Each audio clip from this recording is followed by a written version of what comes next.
राधे राधे भक्तों। तो हमारे चैनल सनातन वाणी में आप सभी का हार्दिक स्वागत है। भक्तों, श्री चैतन्य चरितावली में आज हम श्रवण करेंगे व्यास पूजा। प्रेम का पथ कितना व्यापक है, उसमें संदेह छल वंचना बनावट के लिए तो कोई स्थान ही नहीं। प्रेम में पात्रा पात्र का भेदभाव नहीं, उसमें जाति वर्ण कुल गोत्र तथा सजीव निर्जीव का विचार नहीं किया जाता। इसलिए प्रायः लोगों के मुखों से सुना जाता है कि प्रेम अंधा होता है। ऐसा कहने वाले स्वयं भ्रम में हैं। प्रेम अंधा नहीं है, असल में प्रेम के अतिरिक्त अन्य सभी अंधे हैं। प्रेम ही एक ऐसा अमोघ बाण है कि जिसका लक्ष्य कभी व्यर्थ नहीं होता। उसका निशाना सदा ही ठीक लक्ष्य पर बैठता है। अपना कहीं भी छिपा हो प्रेम उसे वहीं से खोज निकालेगा। इसीलिए तो कहा है, तिनका तिनके से मिला, तिनका तिनके पास। विशाल हिंदू धर्म ने प्रेम की सर्वव्यापकता को ही लक्ष्य करके तो उपासना की कोई एक ही पद्धति निश्चित नहीं की है। तुम्हें जिससे प्रेम हो, तुम्हारा अंतःकरण जिसे स्वीकार करता हो, उसी की भक्ति भाव से पूजा अर्चा करो और उसी का निरंतर ध्यान करते रहो। तुम अंत में प्रेम तक पहुंच जाओगे। अपना उपास्य कोई एक निश्चय कर लो। अपने हृदय में किसी भी एक प्रिय को बैठा लो, बस तुम्हारा बेड़ा पार है। पत्नी पति में ही भगवत भावना करके उसका ध्यान करे। शिष्य गुरु को ही साक्षात पर ब्रह्म का साकार स्वरूप मानकर उसकी वंदना करे। इन सभी का फल अंत में एक ही होगा। सभी अपने अंतिम अभिष्ट तक पहुंच सकेंगे। सभी को अपनी अपनी भावना के अनुसार प्रभु पद प्राप्ति अथवा मुक्ति मिलेगी। सभी के दुखों का आत्यंतिक भाव हो जाएगा। यह तो सचेतन साकार वस्तु के प्रति प्रेम करने की पद्धति है। हिंदू धर्म में तो यहाँ तक माना गया है कि पत्थर मिट्टी धातु अथवा किसी भी प्रकार की मूर्ति बनाकर उसी में ईश्वर बुद्धि से पूजन करोगे तो तुम्हें शुद्ध विशुद्ध प्रेम की ही प्राप्ति होगी। किंतु इसमें दंभ या बनावट न होनी चाहिए। अपने हृदय को टटोल लो कि इसके प्रति हमारा पूर्ण अनुराग है या नहीं। यदि किसी के भी प्रति तुम्हारा पूर्ण प्रेम हो चुका तो बस तुम्हारा कल्याण ही है, तुम्हारा सर्वस्व तो वही है। नित्यानंद प्रभु 12-13 वर्ष की अल्पवयस में ही घर छोड़कर चले आए थे। लगभग 20 वर्षों तक ये तीर्थों में भ्रमण करते रहे। इनके साथी सन्यासी जी इन्हें छोड़कर कहाँ चले गए इसका कुछ भी पता नहीं चलता, किंतु इतना अनुमान अवश्य लगाया जा सकता है कि उन महात्मा के लिए इनके हृदय में कोई विशेष स्थान न बन सका।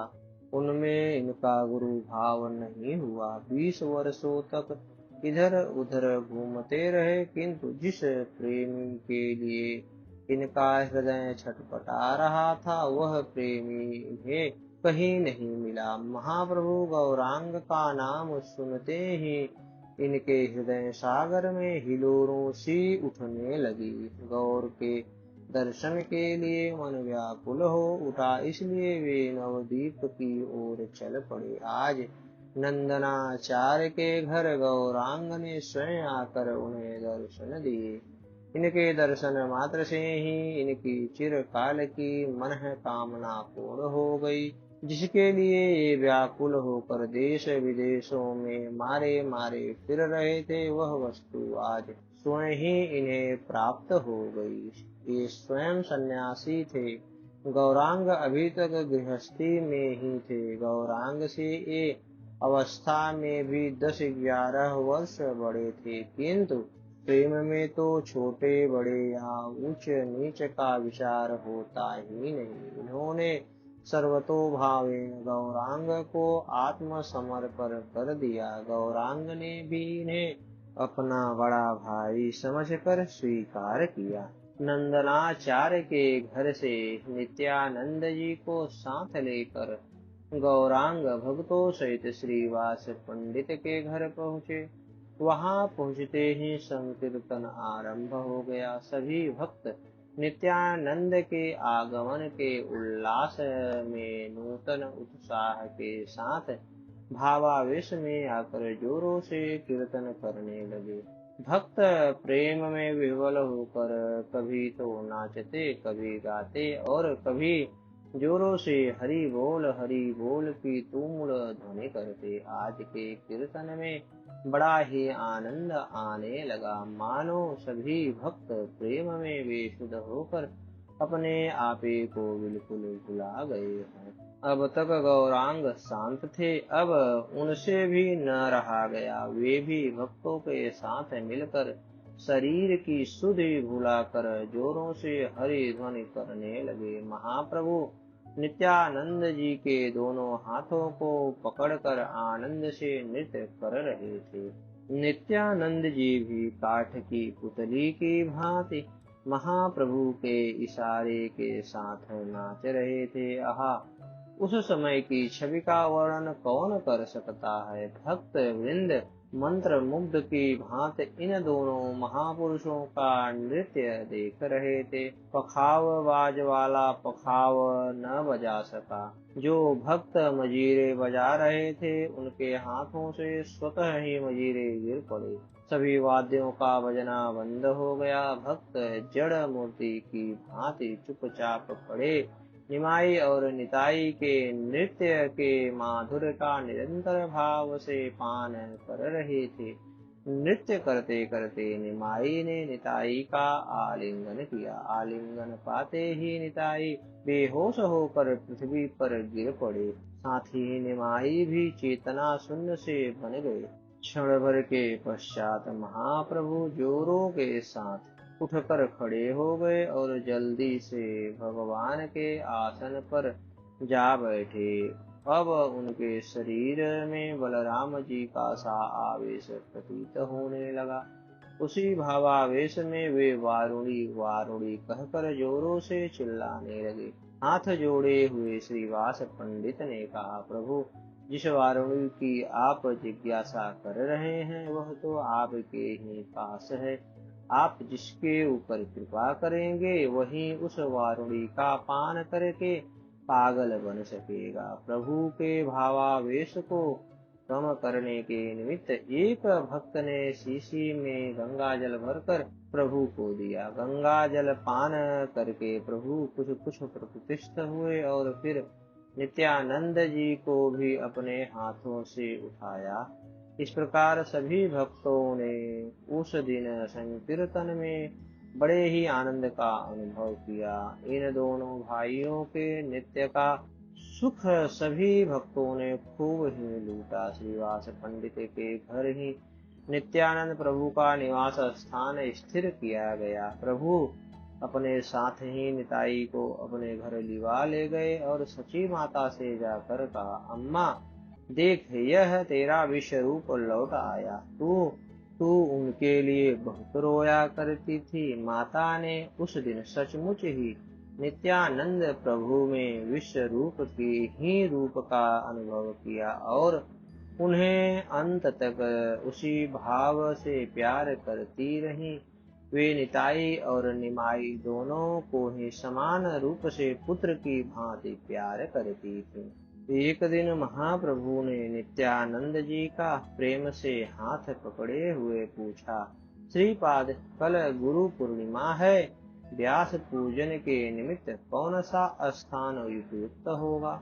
नित्यानंद प्रभु ने श्रीवास पंडित के पूजा गृह की ओर संकेत करते हुए कहा, क्या इस स्थान में व्यास पूजा नहीं हो सकता। हंसते हुए गौरांग ने कहा, हाँ ठीक तो है, आचार्य तो श्रीवास पंडित ही हैं। उन्हीं का तो पूजन करना है। बस ठीक रहा, अब पंडित जी ही सब सामग्री जुटावेंगे। इन्हीं पर पूजा के उत्सव का संपूर्ण भार रहा। प्रसन्नता प्रकट करते हुए पंडित श्रीवास जी ने कहा, भार की क्या बात है, पूजा की सामग्री घर में उपस्थित है। केला, आम्र, पल्लव, पुष्प, फल और समिधादि आवश्यकीय वस्तुएं आज ही मंगवा ली जाएंगी। उनके अतिरिक्त और जिन वस्तुओं की आवश्यकता हो उन्हें आप बता दें। प्रभु ने कहा, अब हम क्या बतावें, आप स्वयं आचार्य हैं, सब समझ बूझ कर जुटा लीजिए। चलिए, बहुत समय व्यतीत हो गया, अब गंगा स्नान कर आवें। इतना सुनते ही श्रीवास, मुरारी, गदाधर आदि सभी भक्त निमाई और निताई के सहित गंगा स्नान के निमित्त चल दिए। नित्यानंद जी का स्वभाव बिल्कुल छोटे बालकों का सा था। वे कूद कूद कर रास्ते में चलते, गंगा जल में घुस गए तो फिर निकलना सीखे ही नहीं। घंटों जल में ही गोते लगाते रहे। कभी उल्टे होकर बहुत दूर तक प्रवाह में ही बहते चले जाते। सब भक्तों के सहित वे भी स्नान करने लगे। सहसा उसी समय एक नाग उन्हें जल में दिखाई दिया। जल्दी से आप भी उसे पकड़ने के लिए दौड़े। यह देखकर श्रीवास पंडित हाय हाय करके चिल्लाने लगे, किंतु वे किसी की कब सुनने वाले थे, आगे बढ़े ही चले जाते थे। जब श्रीवास के कहने से स्वयं गौरांग ने उन्हें आवाज दी, तब कहीं जाकर ये लौटे। इनके सभी काम अजीब ही होते थे। इससे पहले ही रात्रि में इन्होंने न जाने क्या सोचकर अपने दंड कमंडलू आदि सभी को तोड़ फोड़ डाला। प्रभु ने इसका कारण पूछा तो ये चुप हो गए। तब प्रभु ने उन्हें बड़े आदर से बीन बीन कर गंगा जी में प्रवाहित कर दिया। व्यास पूर्णिमा के दिन सभी भक्त स्नान, ध्यान, संध्या वंदन करके श्रीवास पंडित के घर आए। पंडित जी ने आज अपने पूजा गृह को खूब सजा रखा था। स्थान स्थान पर बंदरवार बंधे हुए थे। द्वार पर कदली स्तंभ बड़े ही भले मालूम पड़ते थे। संपूर्ण घर गौ के गोबर से लिपा हुआ था। उस पर एक सुंदर बिछौना बिछा था। सभी भक्त आकर व्यास पीठ के सम्मुख बैठ गए। उस ऊंचे स्थान पर छोटी सी चौकी रखकर उस पर व्यास पीठ बनाई हुई थी। व्यास जी की सुंदर मूर्ति उस पर विराजमान थी। सामने पूजा की सभी सामग्रियां रखी थी। कई थालों में सुंदर अमनिया किए हुए फल रखे थे। एक और घर की बनी हुई मिठाई रखी थी। एक थाली में अक्षत, धूप, दीप, नैवेद्य, तांबूल, पुंगी, फल, पुष्पमाला तथा अन्य सभी पूजा की सामग्रियां सुशोभित हो रही थी। पीठ के दाईं ओर आचार्य का आसन बिछा हुआ था। भक्तों के आग्रह करने पर पूजा की पद्धति को हाथ में लिए हुए श्रीवास पंडित आचार्य के आसन पर विराजमान हुए। भक्तों ने विधिवत व्यास जी का पूजन किया। अब नित्यानंद प्रभु की बारी आई। वे श्रीवास जी के कहने से पूजा करने लगे। श्रीवास पंडित ने एक सुंदर सी माला नित्यानंद जी के हाथों में देते हुए कहा, श्रीपाद इसे व्यास जी को पहनाइए। श्रीवास के इतना कहने पर भी नित्यानंद जी ने माला व्यास देव जी को नहीं पहनाई। वे उसे हाथ में ही लिए हुए चुपचाप खड़े रहे। इस पर फिर श्रीवास पंडित ने जरा जोर से कहा, श्रीपाद आप खड़े क्यों हैं, माला पहनाते क्यों नहीं। जिस प्रकार कोई पत्थर की मूर्ति खड़ी रहती है, उसी प्रकार माला हाथ में लिए नित्यानंद जी ज्यों के त्यों ही खड़े रहे, मानो उन्होंने कुछ सुना ही नहीं।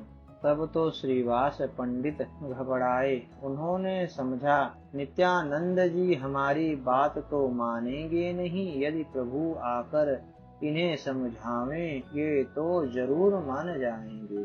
प्रभु उस समय दूसरी ओर बैठे हुए थे। श्रीवास जी ने प्रभु को बुलाकर कहा, प्रभु नित्यानंद जी व्यास देव को माला नहीं पहनाते। आप इनसे कह दीजिए माला पहना दें, देरी हो रही है। यह सुनकर प्रभु ने कुछ आज्ञा के से स्वर में नित्यानंद जी से कहा, श्रीपाद व्यासदेव जी को माला पहनाते क्यों नहीं? देखो देर हो रही है, सभी भक्त तुम्हारी ही प्रतीक्षा में बैठे हैं। जल्दी से पूजन समाप्त करो, फिर संकीर्तन होगा। प्रभु की इस बात को सुनकर निताई नींद से जागे हुए पुरुष की भांति अपने चारों ओर देखने लगे, मानो वे किसी विशेष वस्तु का अन्वेषण कर रहे हैं। इधर उधर देखकर उन्होंने अपने हाथ की माला व्यासदेव जी को तो पहनाई नहीं, जल्दी से गौरांग के सिर पर चढ़ा दी। प्रभु के लंबे लंबे घुंघराले बालों में उलझकर वह माला बड़ी ही भली मालूम पड़ने लगी। सभी भक्त आनंद में बेसुध से हो गए, प्रभु कुछ लज्जित से हो गए।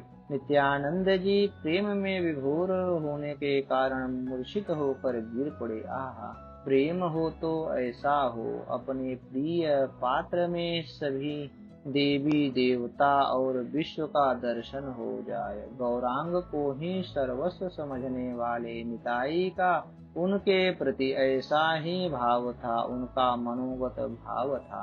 त्वमेव माता च पिता त्वमेव, त्वमेव बन्धुश्च सखा त्वमेव, त्वमेव विद्या द्रविणं त्वमेव, त्वमेव सर्वं मम देव देव। गौरांग ही उनके सर्वस्व थे। उनकी भावना के अनुसार उन्हें प्रत्यक्ष फल भी प्राप्त हो गया। उनके सामने गौरांग की यह नित्य की मानुषिक मूर्ति विलुप्त हो गई। अब उन्हें गौरांग की षड्भुजी मूर्ति का दर्शन होने लगा। उन्होंने देखा गौरांग के मुख की कांति कोट सूर्यों की प्रभा से भी बढ़कर है। उनके चार हाथों में शंख चक्र गदा और पद्म विराजमान है। शेष दो हाथों में वे हल मूसल को धारण किए हुए हैं। नित्यानंद जी प्रभु के इस अद्भुत रूप के दर्शनों से अपने को कृतकृत मानने लगे। उनके नेत्र उन दर्शनों से तृप्त ही नहीं होते थे। उनके दोनों नेत्र बिल्कुल फटे के फटे ही रह गए। पलक गिरना एकदम बंद हो गया। नेत्रों की दोनों कोनों से अश्रुओं की धारा बह रही थी। शरीर चेतना शून्य था।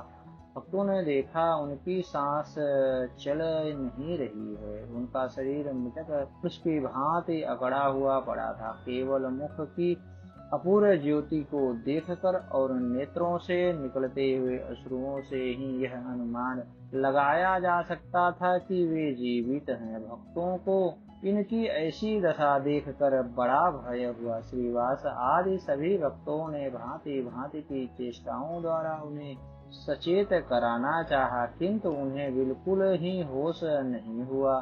प्रभु ने जब देखा कि नित्यानंद जी किसी भी प्रकार नहीं उठते, तब उनके शरीर पर अपना कोमल कर फेरते हुए प्रभु अत्यंत ही प्रेम के साथ कहने लगे, श्रीपाद अब उठिए। जिस कार्य के निमित्त आपने इस शरीर को धारण किया है, अब उस कार्य के प्रचार का समय सन्निकट आ गया है। उठिए और अपनी अहेतुकी कृपा के द्वारा जीवों का उद्धार कीजिए। सभी लोग आपकी कृपा के भिखारी बने बैठे हैं। जिसका आप उद्धार करना चाहें उसका उद्धार कीजिए। श्री हरि के सुमधुर नामों का वितरण कीजिए। यदि आप ही जीवों के ऊपर कृपा करके भगवान नाम का वितरण न करेंगे तो पापियों का उद्धार कैसे होगा। प्रभु के कोमल कर स्पर्श से निताई की मूर्छा भंग हुई। वे अब कुछ कुछ प्रतिष्ठित हुए। नित्यानंद जी को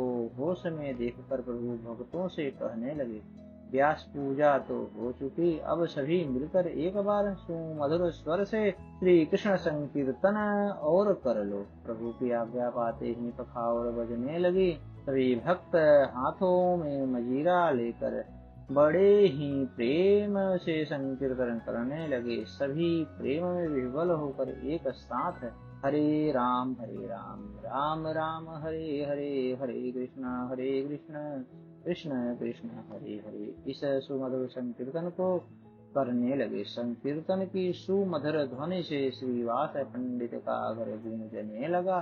संकीर्तन की आवाज सुनकर बहुत से दर्शनार्थी द्वार पर आकर एकत्रित हो गए, किंतु घर का दरवाजा तो बंद था। वे बाहर खड़े ही खड़े संकीर्तन का आनंद लूटने लगे। इस प्रकार संकीर्तन के आनंद में किसी को समय का ज्ञान ही न रहा।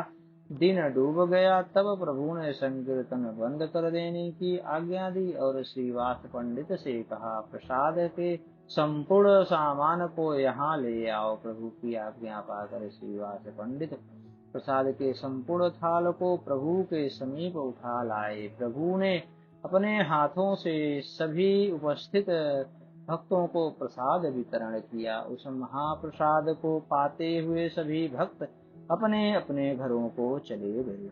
इस प्रकार नित्यानंद जी श्रीवास पंडित के ही घर में रहने लगे। श्रीवास पंडित और उनकी धर्म पत्नी मालिनी देवी उन्हें अपने सगे पुत्र की भांति प्यार करते थे। नित्यानंद जी को अपने माता पिता को छोड़े आज लगभग 20 वर्ष हो गए। 20 वर्षों में से ये इसी प्रकार देश विदेश में घूमते रहे। 20 वर्षों के बाद अब फिर से माता पिता सुख को पाकर ये परम प्रसन्न हुए। गौरांग भी इनका हृदय से बड़ा आदर करते थे। वे इन्हें अपने बड़े भाई से भी बढ़कर मानते थे। तभी तो यथार्थ में प्रेम होता है।